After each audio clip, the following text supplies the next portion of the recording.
So dear friends, welcome to our interview. I'm delighted to see so many of you here. Today we have a great honor of speaking with Margaret Macmillan, who is a renowned historian, professor of the University of Oxford, and expert in history and international relationships. Margaret, thank you very much for taking time to meet with us, to join this interview. We very appreciate it. And the topic of today's interview and the topic of your research is particularly relevant for us Ukrainians, as you know. So many thanks for agreeing on this interview, and I'm really grateful for that serendipitous moment of meeting you at Ukrainian Catholic University, and for that people who introduced us to one another, because now we have this chance to speak.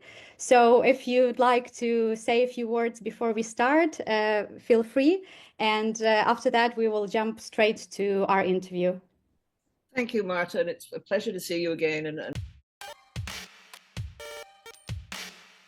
a pleasure to be even remotely connected to Ukraine and to Lviv. I have many happy memories of my trip there last fall and the very warm welcome I got. And it is a pleasure to be doing this interview, and it's an honor. And I thank you all for taking the time when you have so much else to think about. And I will do my best. I know you have a list of questions, so I'll do my best to answer them. Yeah, thank you. Thank you very much. So let's get started. And I'd like to start from the very beginning, from the word.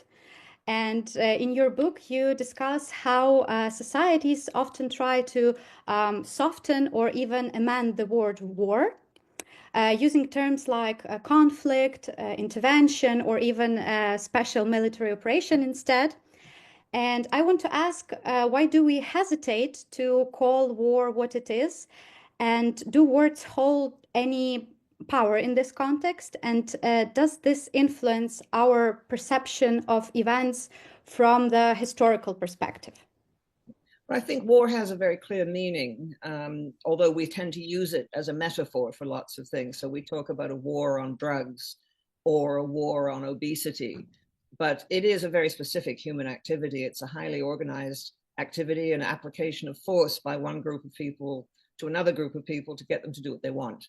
As Clausewitz said, war is intended to compel your enemy to do your will, and it involves conflict, it involves brutality, it involves killing, it involves cruelty.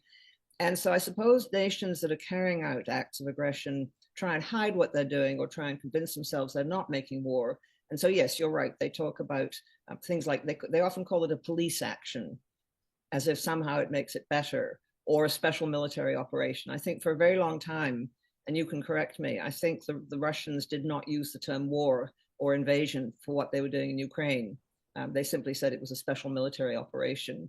But I think we should call it what it is. It is something that human beings have done an awful lot of. And I think we need to understand just what is involved in it. And just at bottom, at base, what it is an act of force involving all sorts of methods, including the most brutal and the most cruel, to bring about a result that you want, to get your enemy to do what you want.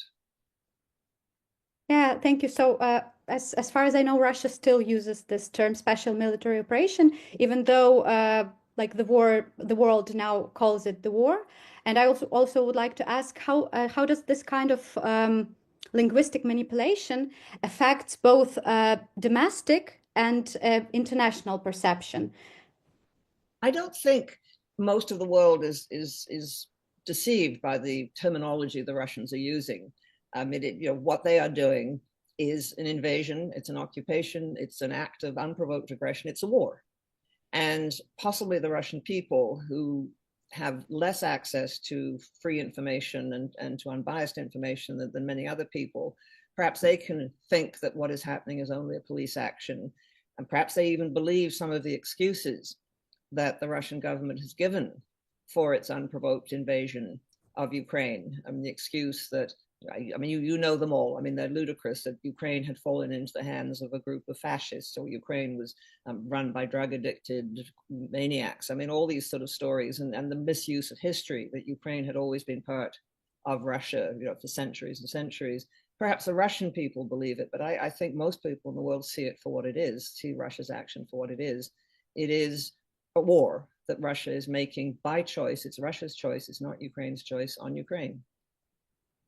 Thank you. Yeah, so probably, yeah, that's like for domestic usage. They still use this term. I also want to talk a little bit more about the nature of war and ask you, what is this so-called tribe of war? So what drives people to go to war? Is it some kind of primarily social construct, or does it have deeper biological roots? So you mention it in your books. So I suppose you've talked to anthropologists and other experts about it. And could you please share your insights on this matter? Well, it's an important question, and one about which there's much debate. And there are those who say, well, it's just human nature. We've been endowed by our hereditary natures, by evolution, with an impulse to aggression. And I just don't think that's explanation enough. We've been given a lot of things as a result of evolution. We've also been given a capacity for altruism, for helping others, for sacrificing ourselves for others. We've been given a capacity for building communities. We have a number of things that are part of our human nature. But what war is a very conscious act, and it's a very highly organized act. And I once talked to an anthropologist about this, and he said it is probably the most organized of all human activities. Because what you want in war, if you're making war, you presumably want to be successful. You don't go to war hoping to lose. You go to war hoping to win. And if you make war, you have to be highly organized. You don't want a mob of soldiers rushing across the field, not obeying orders, getting themselves killed unnecessarily. I mean, you see, well, for example, we've seen recently just how ineffective, badly led and badly trained troops, such as the North Koreans, who were thrown in to a war without any proper preparation, have been sacrificed. And that doesn't help you to gain what you want if you're making a war. And so war is actually something that involves a very high degree of organization. And the training for war, I mean, one of the reasons it often takes so long, I think it always takes so long to train soldiers to be effective soldiers, or the same thing goes for pilots, or the same thing goes for sailors. It takes so long because often the training has to overcome their natural impulse to preserve themselves. And so you are training soldiers, for example, to obey orders on the battlefield, even if it means putting their own lives in danger, and even if it means doing things they don't want to do, such as killing other people. And so war, I think, is something that is very much socially constructed. And it is a product of all sorts of training, all sorts of psychological insights. I mean, psychologists have played a very important part in the 20th century in trying to prepare those who will fight. And I think we also see that in certain societies, you have societies which are more warlike than others. Some societies which value military behavior, value discipline, value the ability to sacrifice yourself for a cause. And so those societies, perhaps in those societies like Sparta, in ancient Sparta, for example, it is easier to persuade young men to fight. Usually it has been traditionally young men, but we now have young women too. And you have other societies in which peace is a much greater value, and military virtues such as discipline and the willingness to obey orders are not respected or not valued as highly. And so social values, as well as the actual training imposed by the military themselves, plays a very important part, I think, in whether a nation is ready to go to war or not, and whether its leaders are ready to use war or not. I mean, there's some nations that don't want to use war at all, and others, such as Russia, that are quite prepared to use it as a tool of state. Yeah, thank you very much. That's a very interesting point, because we often think about this tribe of war from the psychological perspective, especially psychoanalytical perspective. So what is this tribe of war? And it's very nice to have this different opinions to have a full picture, if there is a full picture at all. No, I was thinking we often talk about people being turned into soldiers. You know, he went away, she went away, they did their training, they were turned into soldiers, or they were turned into sailors or pilots. And that suggests that people are transformed through the experience of becoming part of the military, or can be transformed. So talking about this transformation and like some kind of societal organization and violence. In your book, you mention Steven Pinker and his research suggesting that societies are becoming less and less violent. And by the way, we actually had a similar interview with Steven Pinker, but we were discussing freedom of speech and cancel culture. But getting back to our questions, so it seems like we've created laws that not only protect people, but also animals and nature and different resources. And I generally deeply agree with this idea. But living next to Russia and witnessing its action makes me question this theory, makes me question it whether it's true or at all. And I want to ask, do you follow this theory, or maybe you see it not as a like progressive linear process, but rather a cyclic one where society fluctuates between kindness, compassion, organization, and violence? I think we can have both at once, because I think you can have societies which are law-abiding and where there are authorities who will help to limit violence. I mean, I think the introduction of police forces in much of the world in the course of the 19th and 20th centuries was very important in that. It meant that there was less random violence, less violence at a local level where people simply took affairs into their own hands, that increasingly there were ways of stopping those who would use violence against others, ways that were supported by the state. And so, yes, I think we've built institutions and we've built a web of laws. And we've also built international laws. I mean, we have all sorts of international treaties and conventions about how peoples must be treated, how people in war zones must be treated. The trouble is we have the other side of it, in which we have those who are prepared to break those rules, prepared to ignore them. And I think we see a great deal still in the world in certain societies of what I would call not random violence. I'm trying to think of violence carried out by people without any intervention by any authorities. I mean, you often, in certain societies, if you look at what's happening in parts of the Great Lakes district in Africa now, the ghastly stories coming out of Goma, it's quite clear there is no superior authority which can put an end to the violence that's happening to, for example, women at the moment. And so I think we have a world in which we have both sorts of things happening. We have a drive towards greater control, and it means greater control by the state, more use of state authorities to prevent violence. You often have communities too setting up their own protection if necessary to try and protect themselves against violence. But we also have those parts of the world where violence is still accepted, where there is no overriding authority.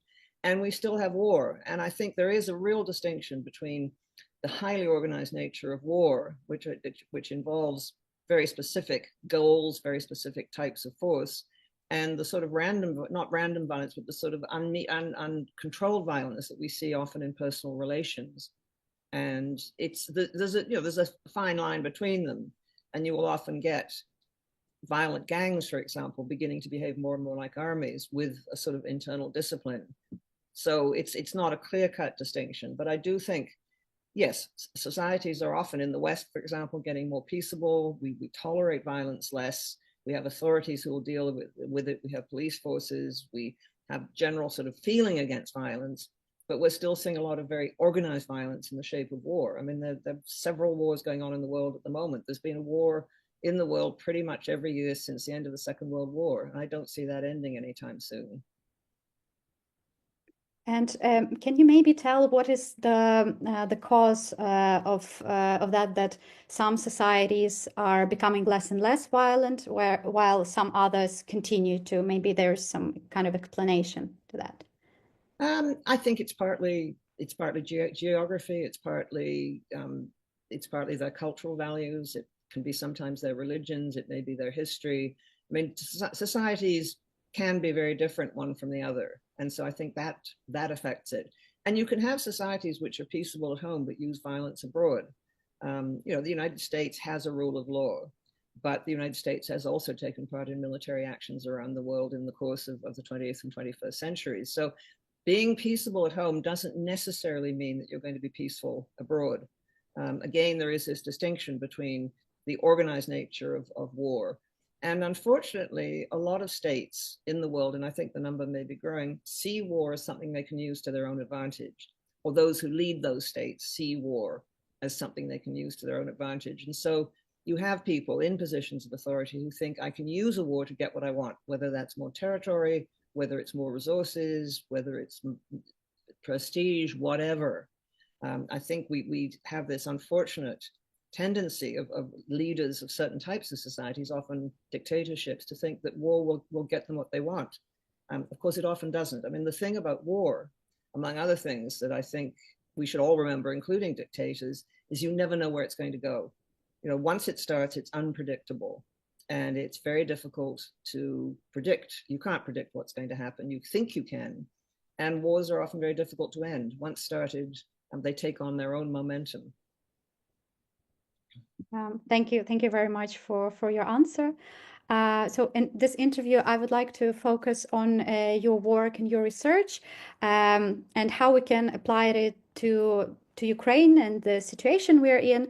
But however, I need to ask a few questions about Russia. And I would like to discuss Russia's past wars and what principles guided its actions back then. And can we apply the same principles to the war we have now? I don't think the past ever repeats itself. And I think we have to remember that countries and societies change. And the Russia of today is in some ways similar to the Tsarist Russia, perhaps in some ways similar to the Soviet Russia. But it's also, excuse me, a different sort of society. Far more people, for example, are educated. Far more people have contact with sources of contact with others across the country. And so I think that it is a different sort of society. But I think you can see certain similarities. Geography is always an important factor. You know, if you don't have very secure borders, you want to think of ways of protecting them. Now, we live in Canada next door to the United States, and so far we haven't had to protect our border because the United States and Canada have established a way of getting on with each other. But Russia, I think, for centuries has always felt that it's vulnerable, whether it's to forces like the Mongols coming from the east, or whether it's forces coming from the west, such as Napoleon's forces or the Polish-Lithuanian Commonwealth, so that it has always had this push to try and make its borders more secure and to push out. The trouble is, the more you push out, the more enemies you have, or the more threats you have, the more you have to worry about.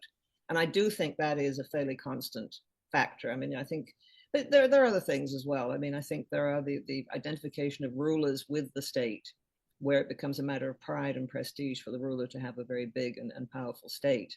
I mean, I believe that Putin has been heard to say, and certainly Stalin once said, that we want to get back the borders that we had under the Tsars. You know, these are our natural borders. These belong to us. And Ukraine is right, of course, in the middle of that. And so there are, I think, geographical factors. There are historical factors. History can provide a very strong example. I mean, I think it's a great burden for a country to have a very powerful past. I think the French, in a way, have always tried to live up to the times when, under Louis XIV and Napoleon, they dominated Europe. Canada's lucky. We've never been very powerful. And so we don't have that burden. We're not trying to catch something that we thought we had in the past. I mean, we simply are trying at the moment to deal with the United States, which is enough problem under the United States under Trump. But I do think with Russia and with other countries, geography matters, the nature of the society matters, the ways in which that society is run, who's in control. And dictatorships or authoritarian states don't always go to war, but I think they're more likely to fall into the trap of thinking that war is cheap and war is easy. The great problem, I think, psychologically, that dictators have is that the longer they're in power, the more they become convinced that they're right. And the harder it becomes for them to listen to anyone who disagrees with them. And I think we see this in the case of your neighbor, Russia, under President Putin. Who would dare tell him that he is wrong? Who would have told him before he invaded Ukraine that it was a stupid thing to do? But I do think dictatorships are more likely to be aggressive against their neighbors than democracies, because in democracies, there's always a check on that person in power or those persons in power. Yeah, thank you very much for such a big answer. You've actually anticipated one of my next questions about the causes of war, why Russia starts their wars. So yeah, I think if you'd like to add something more about these factors, you sure can. But we can move to other question if. Well, if I may, I'd just like to add one or two things. It is partly, I mean, I think people will often make war if they think it's going to be easy and cheap. And all the evidence is that Putin thought the war would be over in a week. You know, the fact that the Russian officers, many of them had brought their dress uniforms with them for the victory parade, suggests that the Russians were thinking this. And I've heard, and you can correct me if I'm wrong, but I've heard that high up people in the FSB had already chosen which apartments they were going to take over in Kyiv when the Russians had installed a puppet government. So, but you know, I think it's a temptation if you think it's going to be easy and cheap.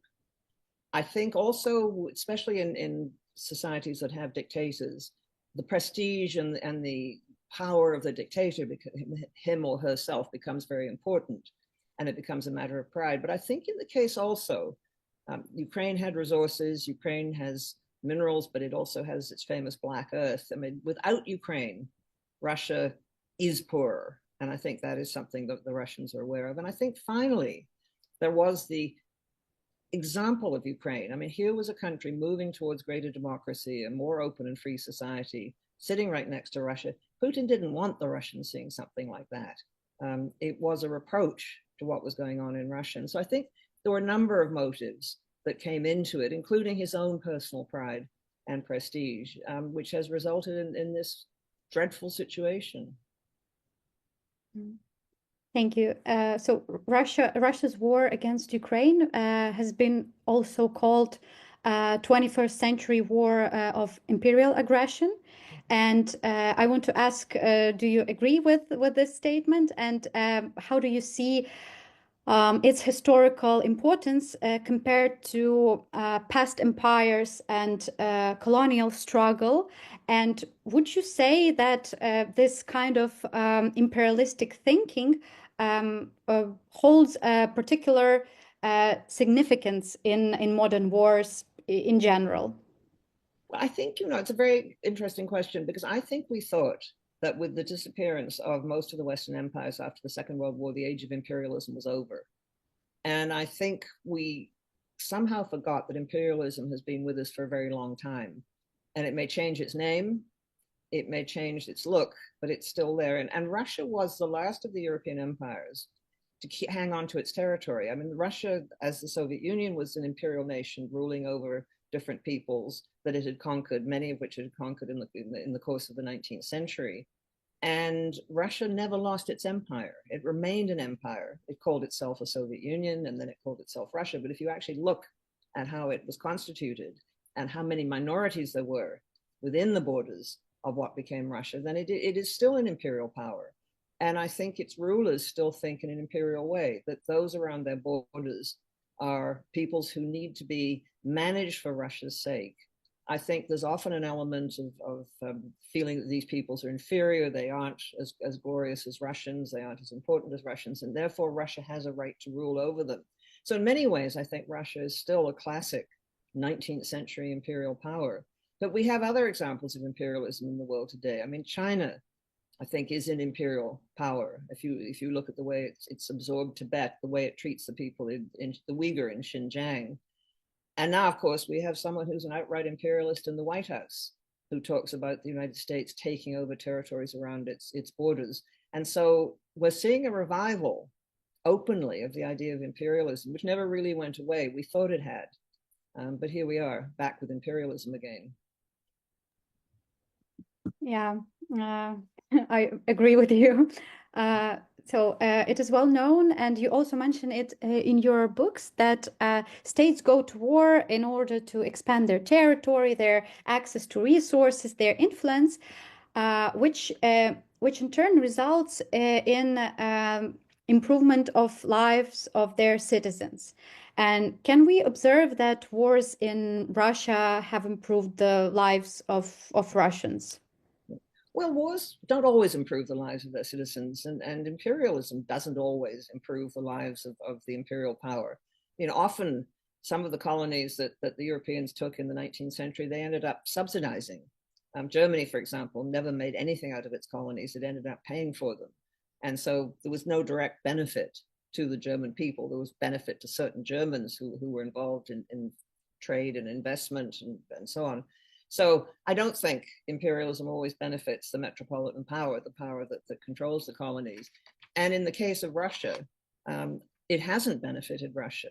It has damaged the Russian economy. I don't think we realize, and perhaps we will never know the full extent of the damage done to the Russian economy, but inflation is clearly growing. The sanctions have damaged Russia. The Russians have lost a lot of their talented and educated young people.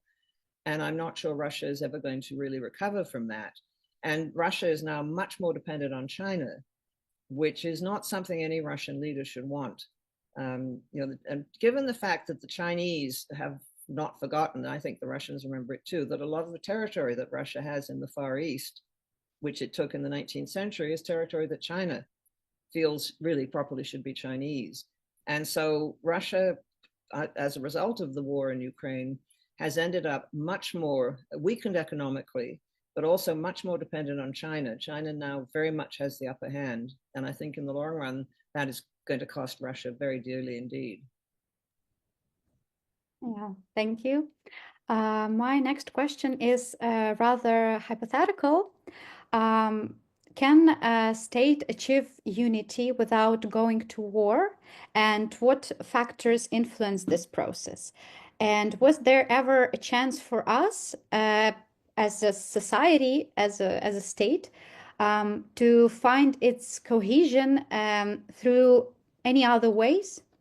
Or was this war inevitable for our development as a democracy? Oh, I don't think the war is necessary for development as a democracy. But what a war will do is focus, I think, your attention on what's really important. And I think what happened in Ukraine was even those who were opposed to the government, and you know, the government was being heavily criticized at the time of the invasion, and not everyone supported it, saw the importance of having a united nation to resist the aggression. And I think that has been, you know, an important factor. It's probably speeded up the development of Ukrainian nationalism and the development of Ukraine as a more democratic nation as well. I mean, I think wars can bring about positive changes, but there are other ways of doing it. But it is occasionally true, I think, that a moment of crisis suddenly makes you try and work out what's valuable to you and what isn't.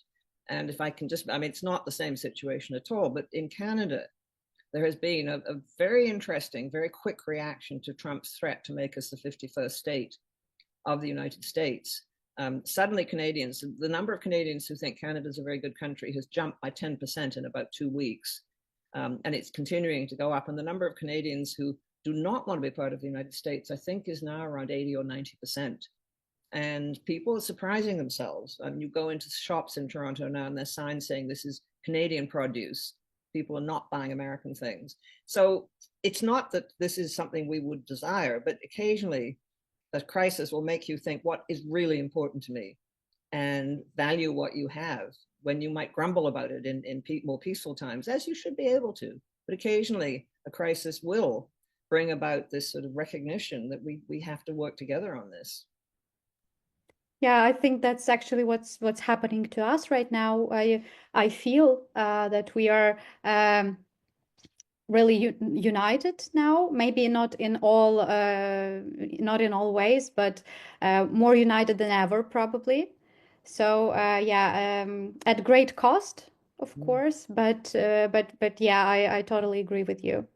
So my next block of question is going to be around global perspective. So I'd like to ask you, what has this war taught the world, especially the Western world, with its long history of peace and pacifistic narratives, and maybe even in some ways a little bit spoiled by this sense of security? Do you think their perspective has shifted and their general perception of war as well? Well, I think it's hard here to talk about the West as if it's a united bloc, because it's not. And how people have reacted to the war in Ukraine depends, I think, partly on their political views before the war, but also partly on where they are. And so the Baltic states, including Sweden and Norway and Denmark, have now become much more concerned about the Russian threat.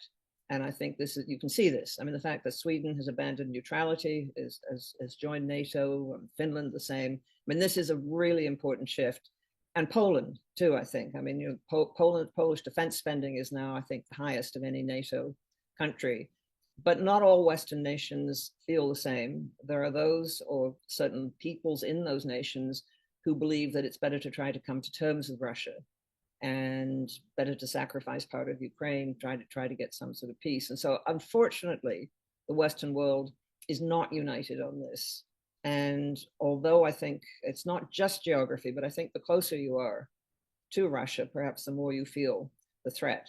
But having said that, I mean, the British have done what they can. They've sent a lot of support. The French have as well.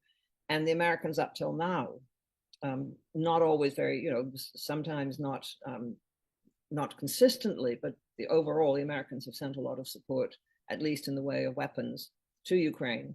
So it does depend very much, I think, on the leadership, on the nature of the country, on how it defines its interests, and on geography.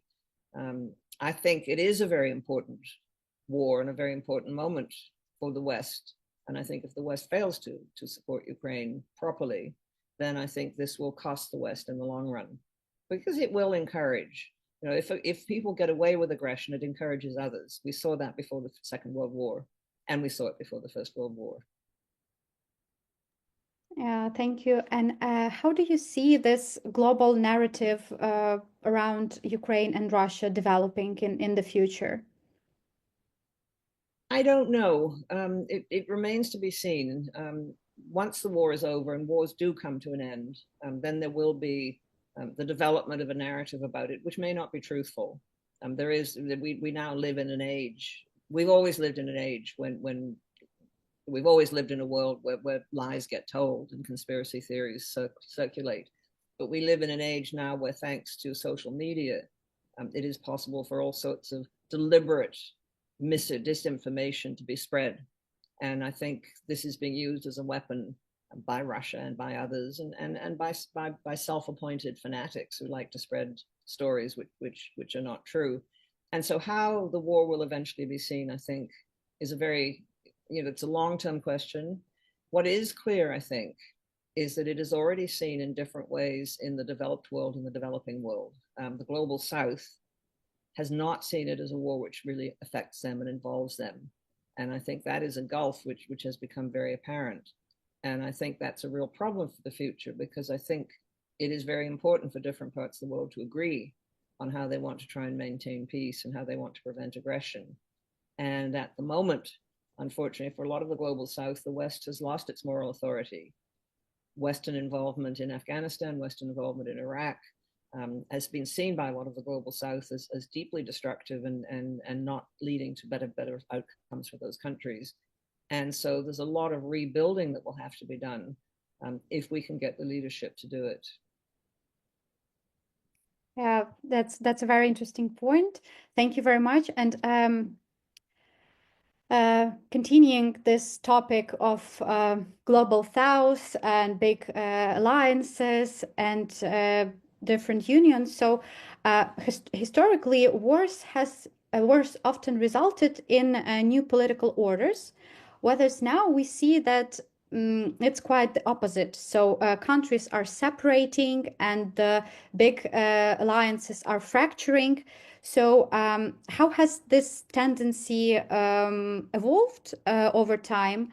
And how do you see this war shaping the future of global alliances, particularly NATO and the European Union, and probably the broader international systems? Well, I think what this war has done is put stress on an order that was already under stress. I think the international order was already under stress. You already had countries that were defying it. I mean, Russia's actions in Georgia even before the invasion of Ukraine, and the earlier attempt to invade Ukraine. So I think that and take the seizure of Crimea. I mean, there were already things that were helping to break an international order. And I think we now face a problem. A real problem is that the nation, the power that underpinned a lot of the international order, for better or worse, the United States, appears to want to withdraw from it. And it's not clear that there is a consortium of powers or any other single power that can take on that role of helping to maintain the international order. President Trump has made it clear that he wants to pull out of most international organizations. He's already pulled out of the World Health Organization. He's canceled, or appears to have canceled, US aid at tremendous cost to those peoples who were receiving it. And so what is going to emerge, I think, it's very difficult to tell. It's a bad time, I think, because we have a number of global problems, including aggression, which is not being punished, which will encourage others. But also, of course, we face the possibility of another pandemic. And we're already seeing the possibility of a new pandemic in the shape of bird flu, which has already put a few people in various countries in hospital and seems to be spreading. And of course, we face climate change. And so we face global issues without a global order that is capable of dealing with those. And that is, I think, very, very concerning. Thank you. I'd like to ask you one more question about those aggressors and those violence not being punished. So you write in your book that if a country is strong enough, it can ensure peace in neighboring states. Yet we see in our situation that they've proven unable to secure this peace or to end the war on terms unfavorable for the aggressor. So we are still very grateful for allied nations for their help, for their support, and we understand that we are not like a part of big alliances. But why do you think that happened? Why is this statement not true in this case? I think it's a question of of will. Do you want to use your resources and your power and your armed forces to try and enforce peace? And I think increasingly those nations which have been prepared to do it don't want to do it anymore. The United States is tired, as it sees it, of being the world's policeman. And it hasn't always been a very good policeman. I think it left a mess in Iraq and it left a mess in Afghanistan. And I think there's a strong isolationist trend anyway in the United States that has been there.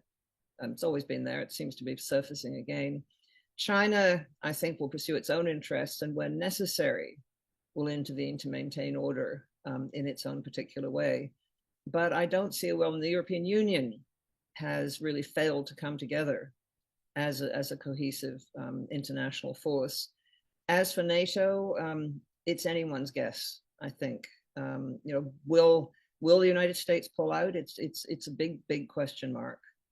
We don't know. And if it does pull out, will the remaining NATO nations be able to rebuild NATO as a functioning organization? I mean, the trouble is for so many decades now, the other members of NATO have relied on the United States. It's been the big power. They've relied on American force. They've relied on American equipment. They've relied on the United States to bail them out. And then if the United States suddenly pulls out, NATO and the countries which regard themselves as part of the West, including Japan, are going to have some very serious things to think about.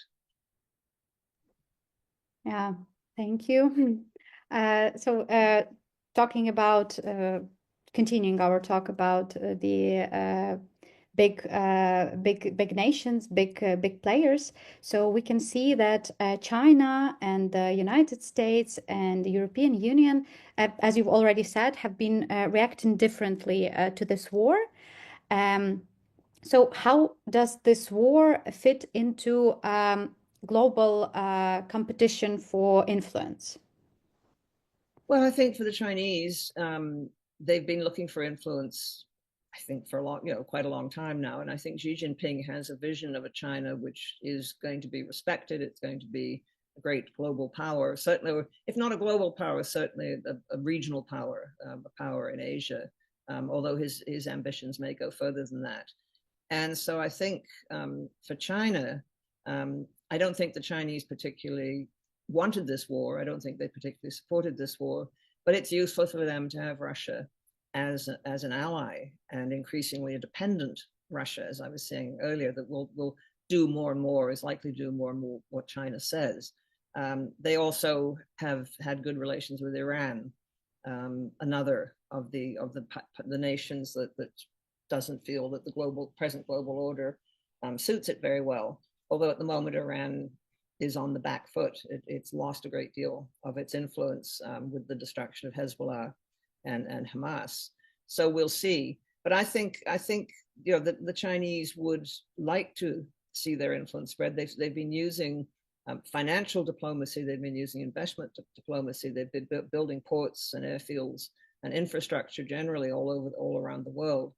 And it's very likely, for example, that they'll begin to do more in Latin America as the United States begins to cause trouble there or becomes less popular there. So it's a shifting international order. I think very difficult to predict what is going to happen. I think a lot of outside powers would like to see the war in Ukraine end, but I'm not sure they're prepared to confront Russia on it. There is talk of a settlement. What the outlines of that will be, it seems to me, is not yet clear. There various people have suggested possible scenarios that Ukraine sacrifices part of the East, which is obviously something that the Ukrainians themselves would have a voice in. And there's been too much talk of what happens without consulting Ukraine, and I think Ukraine has to be consulted. You're probably talking about it the whole time, and there's a talk of a frozen peace, as you have in Korea, where the war technically has not come to an end. It's just an armistice, and there's still military forces on both sides of the armistice line. So I think it remains to be seen. I mean, I think generally, apart from Russia, most powers would like to see the war over. But that may not necessarily be good for Ukraine, because they may be inclined to put pressure on Ukraine to accept a bad deal.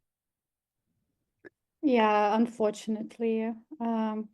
But given this world order shifting and the rapid technical advancement, especially in warfare, and this hectic state our society is now in, how do you see the nature of war changing in the 21st century? Well, I think we'll see a combination of types of war being fought, and you see it in Ukraine. I mean, there are pictures that come out of Ukraine that look very much like pictures from the First World War, with trenches, or the Second World War with fighting through towns and cities, house to house fighting. But what, of course, we have now are drones, which is the very rapid adaptation of civilian technology to war, quicker, I think, than most people expected. And the big question mark for me is artificial intelligence. And we're now looking at the very rapid development of artificial intelligence. There is already work being done on autonomous weapon systems that will be self-guiding, that will make their own decisions. And what is very concerning is, at what point is there any human intervention? And so far, the powers that are in the lead of developing artificial intelligence applications for war do not want any international treaties on this. There have been discussions, but so far no clear agreements have been reached, because I think each country developing artificial intelligence for war is trying to develop it quickly for its own benefit and doesn't want controls. And that, I think, is very worrying indeed, because there will be a point. I mean, already those who help to develop artificial intelligence don't really know how it works. It's got beyond their capacity to understand it. And I've heard people who were involved in the development of artificial intelligence. I've read interviews and I've heard them talk about this, that it is something that is now getting out of their control. And I think that's absolutely terrifying for war. Yeah, life in the 21st century can get very interesting sometimes. Yeah, thank you. We are getting to our last block of questions, and I will also like to ask you a question from one of your publishers, Ukrainian publishing house Laboratoria. And so they asked what historical parallels do you see between Russian-Ukrainian war and other wars in the past, and what lessons from these conflicts can help us build more resilient international relations in future? Well, I suppose that it's a bit like the First World War and a bit like the Second World War, that in both wars, I think people making the plans thought that attack would work. They thought the offensive would work. And what we learned in those wars, the power of the defense can be very strong. That Germany made great strides into Russia, the Soviet Union, in 1941 when it invaded. And then that invasion came to a halt as the size of Russia and the determination of the Russians to fight on shattered the German armed forces. And I think Russia discovered the same thing when it invaded and occupied Ukraine, that defense can be very strong indeed, and it can be very costly for those who are attacking. And so I think if we look at earlier wars, we can see the importance of understanding the defense and how effective it can be. But history never repeats itself exactly. You know, there's different technologies, different ways of fighting, different situations. But one thing I would say that is very important in fighting a war is the morale of not just those fighting, but the morale of the civilian population as well. And no war effort can be sustained for any length of time if you don't have support of the public, and if you don't have good morale among those who are actually doing the fighting. It's critical. And so some things never change in war, I think. Some things do. Yeah, thank you for such a great answer. So many nations have emerged stronger from wars, though, as we already said, at great cost. And historically, wars often led to state building and national identity formations. So what lessons from history can Ukraine apply to ensure its successful post-war recovery? And how do you see it influencing our national identity? I think it is one of the curious things about war, and it's a very uncomfortable thing to reflect on, that war does sometimes bring positive changes in societies. And I think what you had coming out of the First and Second World Wars was a recognition by governments in many countries on both sides, those who won and those who lost, that those who had fought, but equally important, or perhaps even more important, the civilian population should be looked after, that it should not be rewarded, but that it should live in a better world.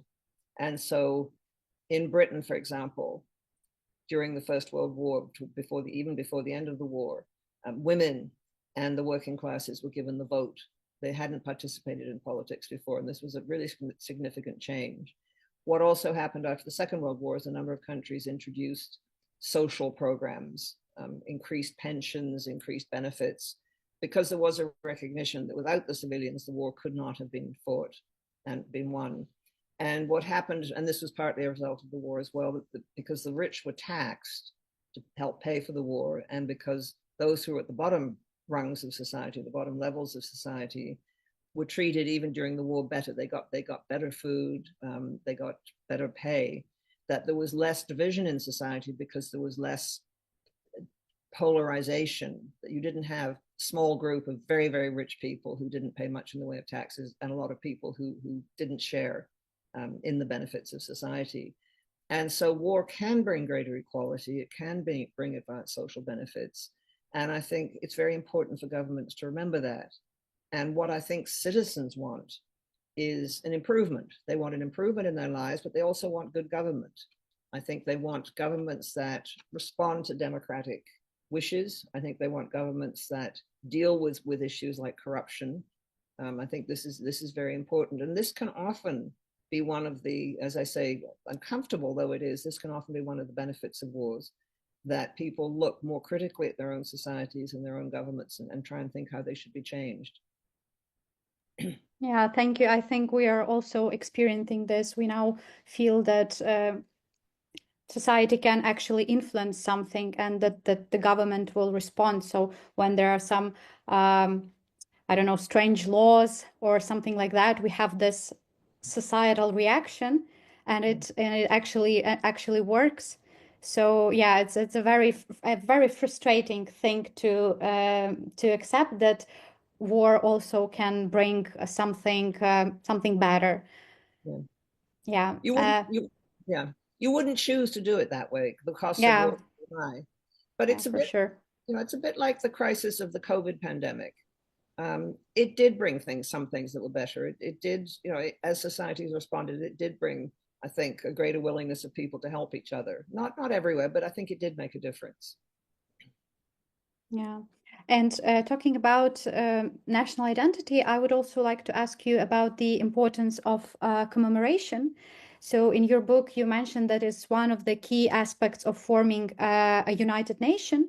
Ukrainians, however, never truly had a chance to honor their heroes. Instead, we were made to honor some Soviet figures. And how do you think this influenced us? And do you think we now should seek common heroes for forming this national unity? I don't think you can create it artificially. You saw what happened when you had Soviet heroes imposed on you. They were not welcomed, and they did not become part of Ukrainian nationality. I think a lot of it should come from the bottom up.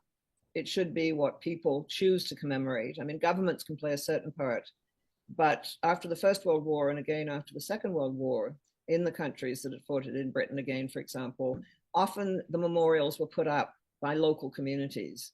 And I am all for letting people choose who they want to remember. That doesn't mean that, you don't want sort of mad far right or far left groups deciding that they will commemorate in a provocative way peoples who are not heroes. But I do think it has to be something that spreads through society. You don't want governments imposing heroes from the top. And I think how you commemorate is important. It will change over time. I think it changes over time. And at first, the commemorations in Europe after the two world wars were very much national commemorations.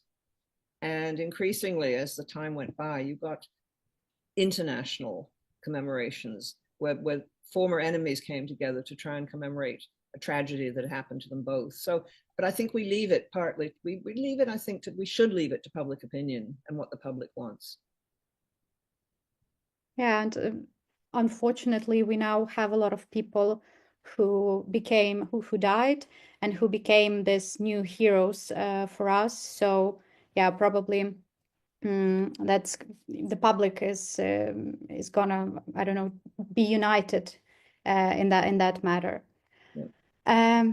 Yeah, and one more question from me. So wars can alter societies on deep psychological levels, and we experience it ourselves. And so what impact do you think it is having on Ukrainian society, and what challenges may arise during the post-war recovery, and considering the fact that we are still in war? And how long could it take us to deal with that trauma? I know that this question is quite hard to answer, but maybe based on your knowledge of previous wars and conflicts, maybe you can give us some kind of insight.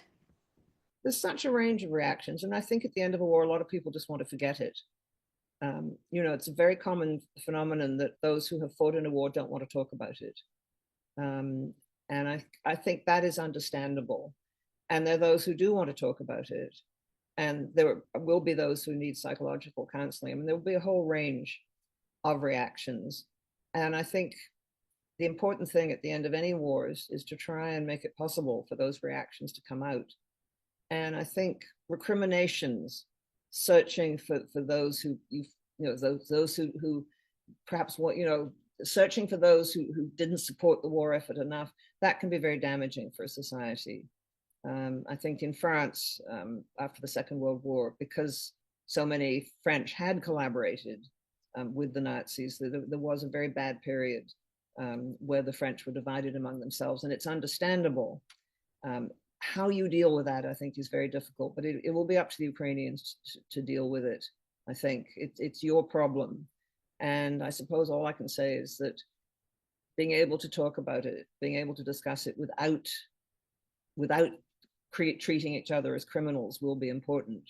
I mean, there may be those that you consider worthy of punishment, and that certainly happened in France. I mean, there were trials of some of the people who, well, including Marshal Pétain, who'd been the head of the Vichy government. There were trials held, and that also was important. But it will be up to society. But I think how you deal with it will be very much a matter for Ukrainians. Yeah, thank you. And I have my last question, but it's not actually mine. It's one of the members of our community. He asked it beforehand, and I liked it very much, so I decided to include it in this interview.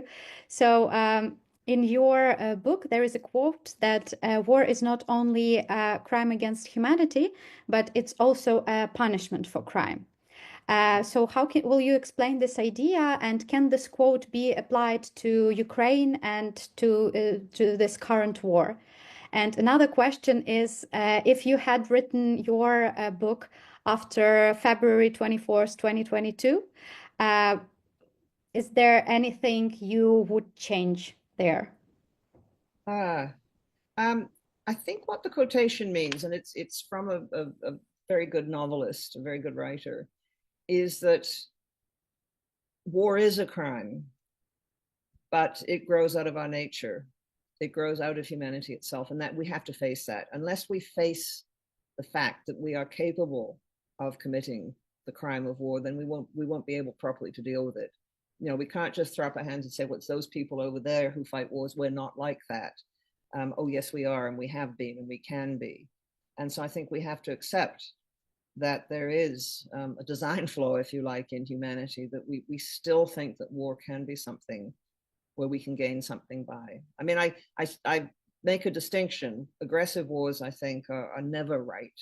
Wars of defense are, because those fighting the defensive war have no choice. You know, it's a threat to their whole existence, and I think they have no choice often but to fight. If I was writing my book after the invasion and occupation, I would be saying much more about Ukraine, because Ukraine, the whole motivation behind the occupation, behind the invasion, the ways in which the war was fought, have made me and of course all of us think again about the nature of war. And I think I would have used it as examples of a very present war. And I would have been fascinated, as I have been, by the ways in which Ukraine responded so quickly, and the very quick adaptation of technology, which is, you know, again, there are examples of it all through history, but I would have, I think, had much more to say about that. Thank you, Margaret. Thank you very much for this interview. Thank you for such full and complete answers, and thank you for your book. I had a great pleasure reading it. So we are done with my part of the interview. I think we can have a round of applause to you, Margaret. Thank you for being here with us.